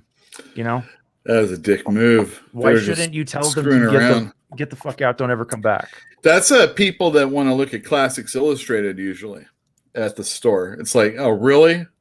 You want to look at them? You want to relive your childhood? Or do you want to buy one? Yeah, go look at it on the internet, because it's definitely on the internet. I'm only pulling out the Classics Illustrated if you're buying one. All right, so Pele here. Who? Right here, that's on the banner. I up, physically threw a customer out for calling my employee a bae bitch. Bounced him off the sidewalk. Woo! I've done that. Quick question. Yeah. Was she? Well, that might be true. Sometimes it doesn't matter. Because it does. Well, all right, so case in point. Here's a customer we both had to deal with, a guy named James Brown. Oh yeah, I like James. James Brown, everybody. Uh-huh. He was great. He was a speculator guy. He liked variant covers. He bought Wildstorm, and he was crazy. Yeah. J. Scott Campbell books, a lot of figures, like Star Wars figures, and he'd go to Half Price Books, and he would problems. What did he do at Half Price Books that pissed you guys off? Firstly, I honestly don't remember. He goes through and he picks up the comic books and he puts them on hold, and it takes a while to get. All right, I'm just reminding you. Okay. Oh my God, he was the worst about holds. You're right. I forgot about that. All right, so she was a good kid, just trying to keep the peace. Yeah, right. Just trying to keep the peace. And shut up, bitch. I know. I've been there. I've been that guy. Keep your bitch out of it. Yeah. James Brown had problems at Half Price Books and ultimately got banned there. He was stashing books too. Oh God, a stash. He was stashing books up on shelves and behind things, and he was hiding stuff around the store. And we all know those at the comic stores also. You get a cattle fraud. Yeah. Go get your books. He would come in when there was still a Wizard magazine, and he thought, "Do you think this is gonna be hot? Do you think this is gonna be a big deal?" Dude, I don't know. And have not him on only your that, show. I don't put guarantees. I don't put guarantees on a book being hot until I am on Slabbed and Raw this Saturday on Thinking Critical. Then you can check that out, James Brown. And it's a much better distance with him. Like, keep him on YouTube, you know what I mean? Oh yeah, no, absolutely. Well, so it was during San Diego, so all the staff except for me and anybody that was willing to help out was helping at the store. So they're all in San Diego, and I got to keep the peace there and make sure everything happens and is moving smoothly. And we had this young woman named Beth, and she was a friend of one of the coworkers, a friend's daughter. And she would always come in and like, why don't you do this? Why don't you do this? Why don't you do that? Eventually, and I know it's bad to say this, we called her Bossy Beth. It was partially for alliteration, and also we had other words to call her, and we just did that. Yeah. But that's what James Brown did. He basically called her a bitch, and even though she may have been a little like she didn't understand his quirks, I had to get in his face. He was quirky. Yeah, he was quirky. Like, he's good on the one-on-one if you know to handle him. But when another person's involved, it just isn't going to happen. And I had to ban him from the store right then and there. And I mean, there was a physical altercation on that. So I understand, Pele. I didn't know stitches, so this time it was good. Stitches get stitches, man. Pele is like, oh, I accidentally ripped you off for this really awesome comic book collection. Here, let me call you back 3 months later when I realized it. That's a good guy. That was pretty nice. That was pretty nice. Hell. Can I interest you in a comic book review before we leave? Yeah, hey man. All right. I don't think I have a banner for this, so I'm just going to put up our patrons. I thank you as always. I also forgot to put up the new one, and I'm sorry. That is that. Oh, but I already put you in the scroll, so it's kind of like a better one. You Murdered That Guy is now a patron. All right, awesome. As for little as $1, you can get the special interview. Shh, to you out there. Don't tell them who it is. I know who it is. Because it's awesome. Although I will tell you, if you go to Perch, you will be able to hear an interview with this person, but you don't know who, and you're going to have to listen to a ton of that shit. So, like, for $1, you can listen to this one instead. And there's different stuff, I have a totally different style, obviously. Obs. Okay, I got to turn off my camera to this because it's really embarrassing. Well, I'm turning mine off too. At the same time. I'm not putting my camera on if yours is off. Cool. Let me just get fair. this. I got 2 comics to talk about. What are they? All right, well, I'm going to show you. Well, I'm curious. I ask questions, I mean, it's like, don't shut me down, man. Oh, damn. Oh, we have a new person also. Who? We have Cash Grab Adaptation. Got it. Okay, I don't know what it is, but we'll check back on him in a little bit. Okay, sorry about that, guys. Woo. Beta rate. Oh, you've been excited about this. Let me tell you, as hyped as I was for this series, it has met every expectation. It has? In story and in art. No way. Yeah, Daniel Warren Johnson might be one of the best. I have to put qualifiers on it because, like, the best creator is just, this, like I said, when I hear somebody says something is the best or, stuff like that, I have to like start needling them and find out what number 2 is, what number 5 is, that type of thing. Mm-hmm. Like,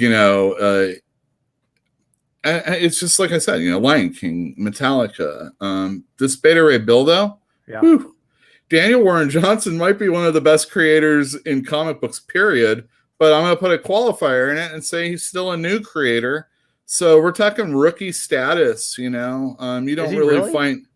Yeah, he's only really been doing stuff for like the last 5 or 10 years. Okay. That's in the grand scheme of things. That's a long career in comic books because he's still sticking around. I don't even know if it's really that long. It might be only 5 years. He works so well. Yeah. But he, just in the last decade, he he's like really good. He's prolific. He's writing and drawing his own material. His stories are badass and fighty and thoughtful, and a lot of humanity in them. And he really reaches into who the soul of the character is. And Beta Ray Bill is a guy that sacrificed his body for his people. He got Stormbreaker, which was able to change him back to how he originally looked. But Thor recently smashed it, and this book is all about Beta Ray Bill wanting to get his hammer back. And in the last issue, we found out that Scuttlebutt, which is the ship that he flies around in. Is that really what it's called? Yeah, Scuttlebutt has funny. a physical manifestation now. The ship, and I'm going to say Is that it? Is that it right there? That is it right there. It's very hippie. Cool. Yeah. It's really awesome. So the very first issue, after a big old war, Beta Ray Bill, who couldn't change back to his more normal form, couldn't get busy with Sif, who is an Asgardian. She wanted to, but she just couldn't, and he left. And he realized, I got to get my shit together. And so he left. And he took Ares along with him. Wait, Ares? I got the wrong name. It doesn't matter. Geez, wrong god. Anyway, these guys here they want to kill them. Who? I forget why. Just these demon creatures. Who do they want to kill? Beta Ray Bill. What? Okay. And they're chasing after them. And these are just some of the pages. And I've often said I really love layouts that have different panel layout, pages that have different panel layouts. And so if we go back just one, we can see that this is 1, 2, 3, 5 panels. And it's, the big one on top. I really love that. And a lot of people just kind of like, if this is their style, this is the way they go. But check this next one out. Forever, yeah. Yeah, 3, 4, 5, 6, 7, 8, 9, all laid out differently. Definitely going from top to bottom.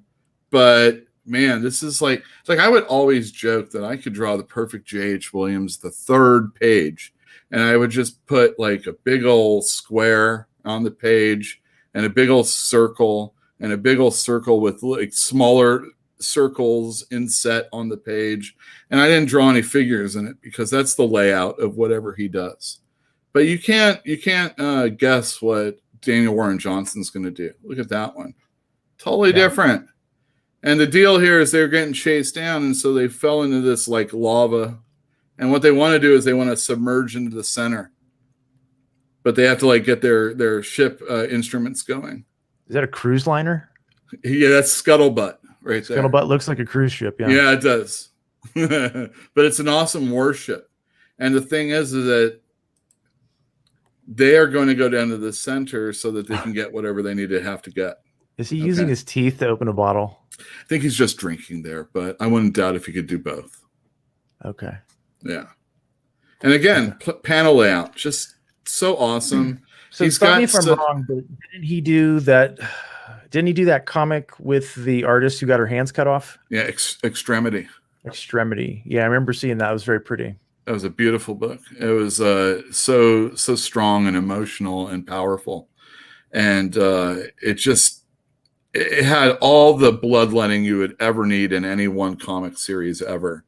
And it had like 3 dimensions, and not just to her, but to her brother and to the robot that the brother escapes with. And all the other characters that are, peripheral, have a good voice. And he does a really good job with that. Nice. And then there's this really epic ping pong table match. Match. Yeah, exactly. I knew exactly what that was the moment I saw it. Like that, I knew. I'm impressed. Like, to me, that's amazing. Look at it. It's really super awesome. They have this like long conversation about who she is and how she's always been there. And when they were talking, this is who she was and all this other stuff. I think we could see a lot of parallels into today's world, but it doesn't feel as soft as some people do, when they have problems with it. It's a nice allegory is what it feels like. And it could be anybody really here. Here we have Beta Ray Bill, who got turned down by the woman that he digs. And now we have this ship that's basically going to sacrifice itself to go to the center of this lava of like this area. I forget where it is, Muspelheim or something like that. And it feels very part Giving Tree. Yep. She even gives him this action she's been storing inside herself. And he rips the shit out of things. And I'm going to leave it here. But Okay. that's That's my a good call. Beta Ray Bill review.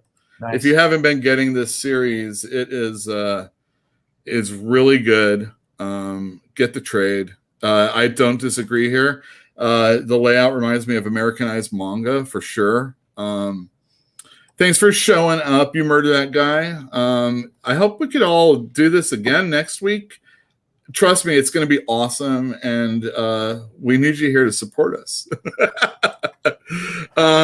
He's just really good. And not only does he feel like a manga illustrator in American form, but Daniel Warren Johnson also really makes me feel like the way I felt when I read Matt Wagner's Mage for the first time, his Grendel, independent illustrators that come over and do mainstream stuff. A lot of times they put some really good stuff in that is different than the mainstream. And that's what Daniel Warren Johnson's doing here. I really like it. And I agree. Dead Earth was really awesome also. That was his Wildstorm book. Nice. And I have one more review I'm going to bore you guys with. Let's go. Let me just get it ready. All right. So this came out this week, today actually, because it's a DC comic book. And it's called The Nice House on the Lake. Something in that water. Oh, yeah. Let me tell you. There's a Black Label book. Yeah, it's Black Label. It's DC. It's written by James Tynion IV. And it's a 12-issue maxi series. 12-issue maxi series. Got it. Who did the art? Alvaro Martinez Bueno. I think who's that third person on the cover? What did they do? Jordi Belair is the colorist. Got it. Okay. Are you ready?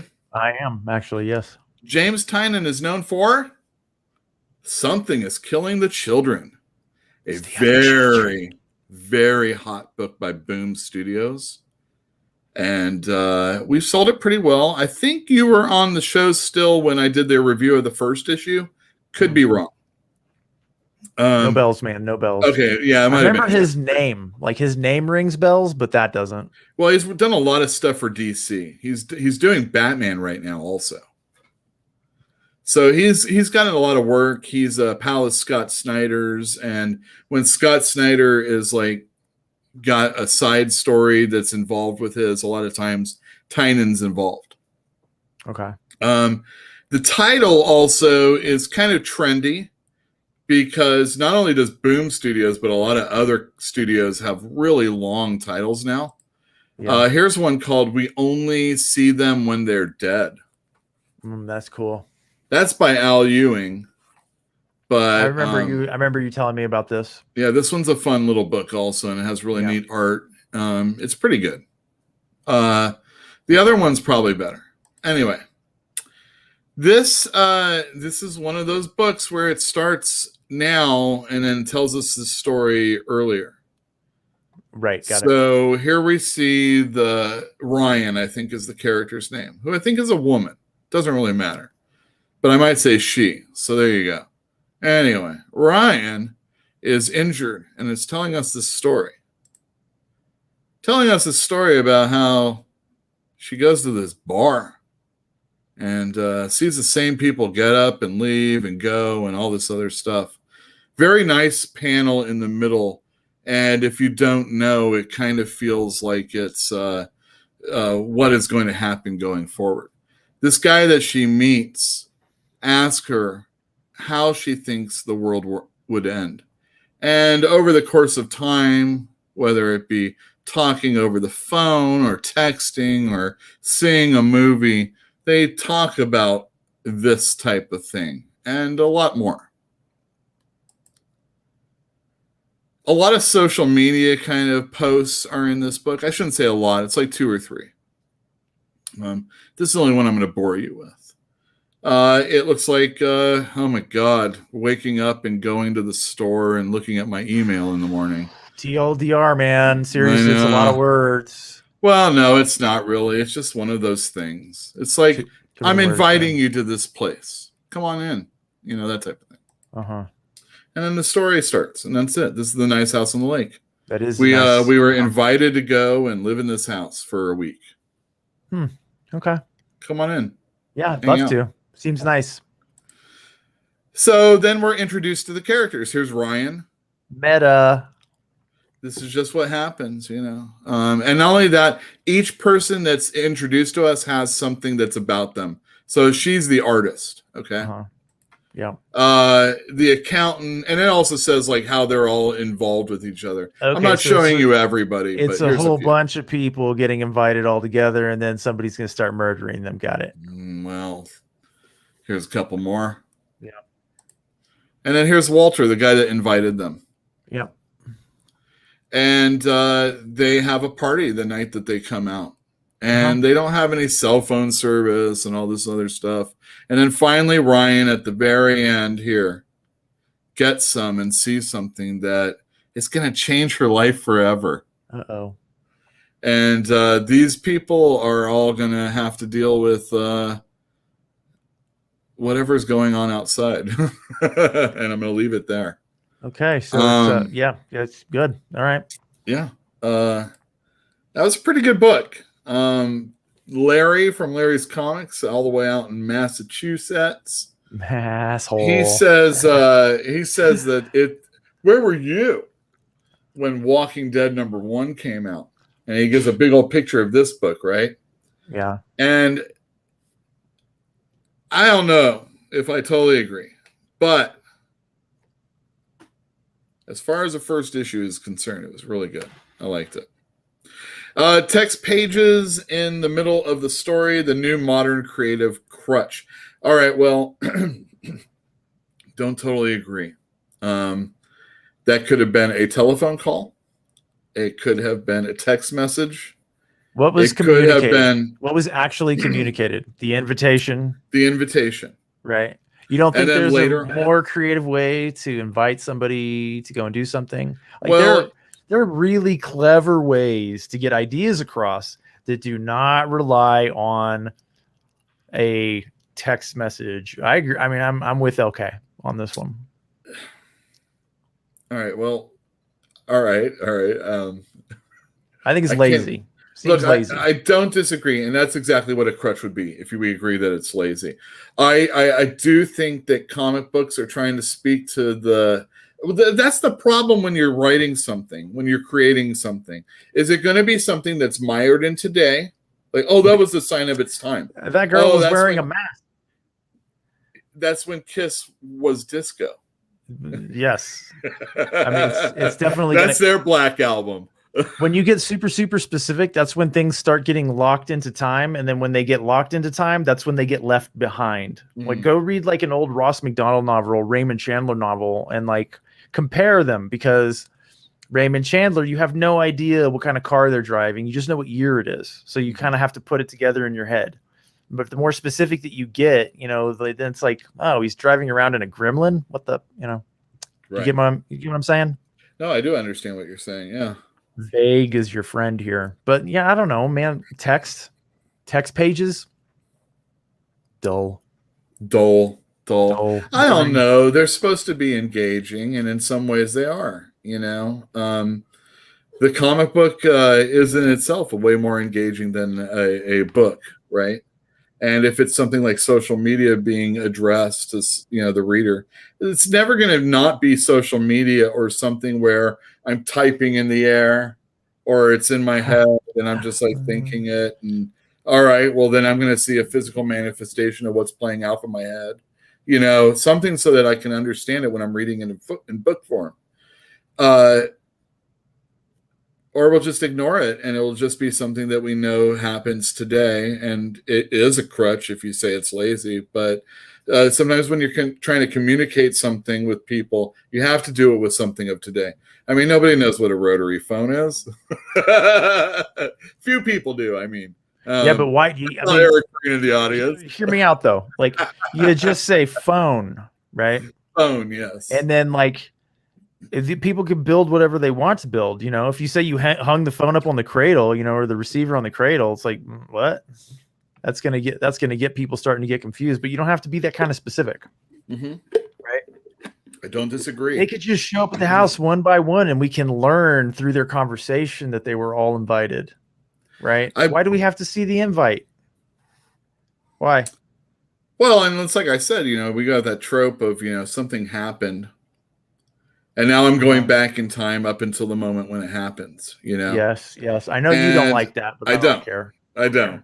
But again, that's like, I say that's a crutch, you know? It's I have nothing really. Right. It's a storytelling device. Mm-hmm. Often meaning that you don't have anything exciting early on. And this is the stuff that we're going to have to like trudge through. So case in point, I watched The Stand, the first episode, right, of the new Stephen King, The Stand. How was it? It was good. Yeah. But they really try and throw you in as quick as possible, and they do flashbacks. Uh-huh. And I think The Stand builds into one type of story and then ultimately goes into another type of story. Whether you like it or not is another thing. You read it? But yes. Okay. And watched it. Both. But yeah, I mean, you know, it's like it's this plague, and it's this government conspiracy, and I'm watching the people that are sticking it out, and they're going to get together, and it's kind of like Walking Dead in that regard, except no zombies, just a lot of assholes that are still out there, you know, that type of thing. And then there's a convergence of sorts, and then there's a convergence of sorts, you know, and and then it sucks. Whether you're watching it or reading it, it sucks. The convergence, everything after the convergence is bad. Well, Stephen King has his own crutches. Let's just say that. And some of them are good, and some of them are bad. And then there's the contrived ones. Why do you have to be so religious? It's a novel, dude. It's got, I mean, like by definition, they kind of have to be contrived, right? Well, I mean, it's a different time. I mean, it's just, it is what it is. This was supposed to be a Stephen King bashing day. I don't ever bash him because he's written some good stuff. And I just don't like their approach in this one. I think the story is solid the way it is. Yeah. The only thing that's wrong with The Stand is the ending of The Stand, you know? And unless you do something about that, it really doesn't matter. And you don't have to make it exciting up front. It is exciting, you know? It ended the way it should have started. It ended watching the guy leave the army base with the contagion all over him, right? Oh, yeah. You know, it ended that way. It started with everybody dead. Like, you know, it's like, what the? It's stupid. And not only that, Stephen King, talk about Neil Gaiman being a stickler for his death character. Stephen King is notorious for wanting things to be, my word is gospel. This is the way it's supposed to be. So I can't believe this monstrosity got made in that regard. Because it's nothing. I mean, it is like his novel, but it's like, we're jazzing it up for today, you know. And it's like, no, it's a bad crutch. Okay. The things that make Stephen King good don't come across. Just see the Corey Nemeth one, or whatever his name is, Beans Baxter, or Baxter Beans, or whatever his name is. I have no idea what you're talking about. Jesus, the one with Rob Lowe. How's that? Molly Ringwald. That's The Stand if you're going to watch it. Oh, TV, made for TV. Sorry. Got it. Guys, we usually run about an hour and a half, and we're running a little bit over. Thank you, everybody, for watching the show and coming in and having such a lively chat with us. I know some people have bowed out, and some people are going to be here tomorrow and the following days and checking out what's going on. I hope you enjoyed some of the conversation that we had. We didn't really get Hold too on. horrible. We got to bring it full circle, right? And if Parker you Lewis didn't, can't lose. Thank if you. you didn't, boop, right? Because we're being rude to the customers. You get it, right? That's right. And if you didn't like it, give us a thumbs I down. really want you to thumbs up us because Give it I'm a so thumbs happy down. with. And not only that, please think about coming back tomorrow, think about coming back next week, 8:00 again. I know it's a little late for some of you, or obviously check it out after the fact. We're going to have Rick Worley, who has a really great YouTube channel. He has Star Wars stuff. This is tomorrow? Next Tuesday. I might even rename the show for that episode. I was thinking, man, when you're doing your intro and you're talking about the numbering scheme, it's like, why don't you just start over at 1, man? No, I was going to go back to this whole everything. Marvel for an it. episode. Just marvel it, you know? Yeah, well, trying to get to 100. You could be there tomorrow. Do you know what I mean? 4 episodes of 75. I mean, I don't think there's any reason. How many episodes do you actually have? Because you're just like Marvel in that regard, where you have changed the name a couple times. Like, how many episodes do you have on? I don't know, but if anybody is at all it's more than 100 in our past episodes, a lot of the live streams are going to be recorded, clipped, and thrown away. What? I'm going to get rid of the live streams because supposedly it hurts the algorithm for the channel. If you okay. I don't know if you heard what Perch said. But I did want to really promote out. So Uel. Oh, thank you. Oh, that's my old store. Oh no. Okay. It's okay. Don't worry about it. I'll tell everybody else. Uel Carter, who does have a YouTube channel over there, so you have criminally low subs. We got to get people over there and subbing to your channel. I agree with you, but you spelled Berkeley wrong. So, well, I did. Yeah, I didn't. Or whoever made that. Whoever made that. Was Perch. Perch. You spelled Berkeley wrong. It's Berserkly without the Z. Got another E in it. Yeah. After the K. It's Berkeley. It's a man. It's named after a man. I agree. Half price stories are gold. Yeah, we've live got that a million life. of them. Sometimes Good we'll Lord. do it.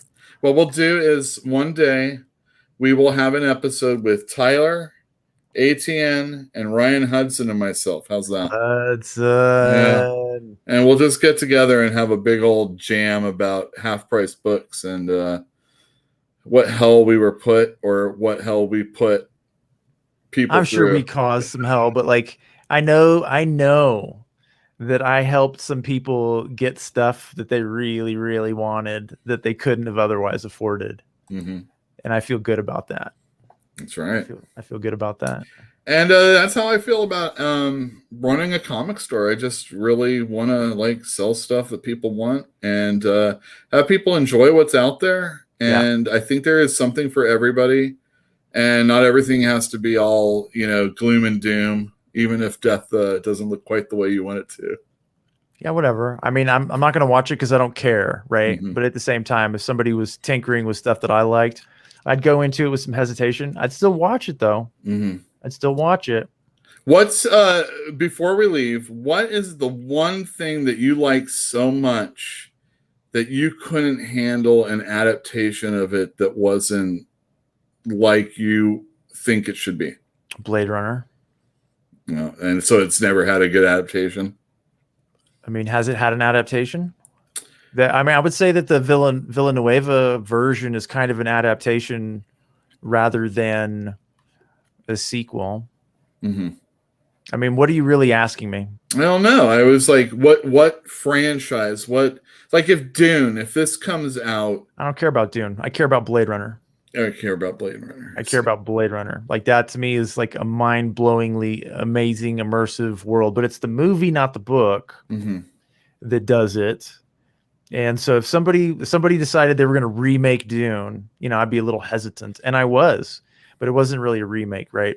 But it was definitely treading on the possibility of making me really unhappy, right? Because I find that particular movie to be extraordinary. spectacular. If they remade 2001, same thing, right? Mhm. I'd just be Well, like, what about why? remakes? How do you feel about that then? This is, by the way, the after show, everybody. Do you remember when they were talking about remaking The Princess Bride? Yeah, and then what's her name? Carrie Fisher came out and said, "I know the six-fingered dude. I don't think he's gonna like this," or whatever it was. Oh, the six-fingered man. Yeah, man. Yeah, six-fingered man. All right, so how about this? I don't think you should do it. I read Nick Hornby before a movie got made of his material. Okay. And I like to feel like I kind of was. And obviously, I'm not an editor or You're some talking publisher. about the movie High Fidelity. It's exactly the one I'm talking about. Yep. We're talking about an Englishman and an English setting. Yeah. And now Played we're by talking about an John American Cusack. man and an American setting. Yeah, whatever. It's With one and the same, right? No, it's not, because we're Close enough. talking about English people that have a love for Motown, and then we just have some American slob that likes Motown. You're right. That's fair. And it's Context. just it was all about the lists that were made, and Yeah. it was different. And when you found out that John Cusack was going to be in the movie, whether you liked him or not from previous stuff, it gave me hesitation. I wasn't sure if Well, obviously. I thought High Fidelity was a fine movie. But Who would you like to have seen play Death? Who do you think would be a good Death?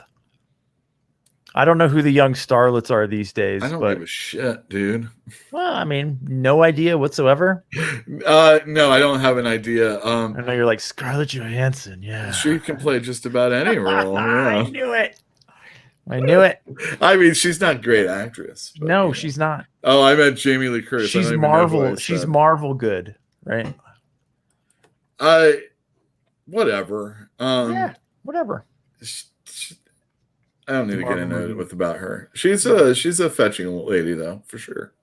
Yeah, I think but- she made a really good Black Widow, but again, don't change your hair color in that one. This is what we expect. We like certain things, and I know that the first thing that Hollywood always tries to do in comic book movies is unmask the character, have them do something that's so anti what the character would normally do. Yeah, it you remember, just what was that movie? Judge Dredd. Dredd. Do you remember Dredd? Judge Dredd, where I Judge think we're Dredd looking at it never right now. takes off his mask. Heavy Metal Magazine. Thank you, bitches. Yeah, right. I think 2000 Judge Dredd AD. never 2000 AD. Right. Well, I mean, the first thing I saw was an ad in Heavy Metal. Whatever, No man. idea. It doesn't matter. Keep Euro going. stuff. Good Euro stuff. Never taking off his mask. Never. Never. What's the first thing they did? Hold on. Take hold off on. his mask. Well, Sylvester Stallone's so beautiful. You have No, to. he's not. No, he's not. He should have been. He should have been happy with the little. I am Dredd. That should have been enough for him. Uh-huh. What an honor to be Judge Dredd. Do you know what I mean? Right. An honor. Oh my God, the lawnmower man. Speaking of something that wasn't adapted properly. I'd be real cagey to sell anything to Hollywood, honestly. Yeah. I mean, unless that's your only goal, is just give me money. I don't fucking care. A lot of and it feels like there's this weird revolving thing in comic books. I'm doing a comic book that's kind of a pitch so that it can be made into something so that I can. And then a lot of times, a lot of the comic books are writing something so that it looks like that Hollywood or that television or that style thing. But now we're seeing television being written that way also. So it kind of matches the comic books. And I'm sick of that storytelling altogether. I like one-offs. Not everybody, these games are amazing. Not every comic series, whatever. This is I've been having this conversation a lot lately. Yeah. If you followed me on any of the things that I've been on, Thinking Critical, Purchase Show on Friday, like I said in the no, I'm not going to do it. I'd have to find them now. I had links earlier. Check it out. Thank you, everybody, for tuning in. We'll see you next week, right? For the Woody Allen, Rick Worley documentary. That's Worley, Worley. Check it out on YouTube, and we'll see you next week. Bye.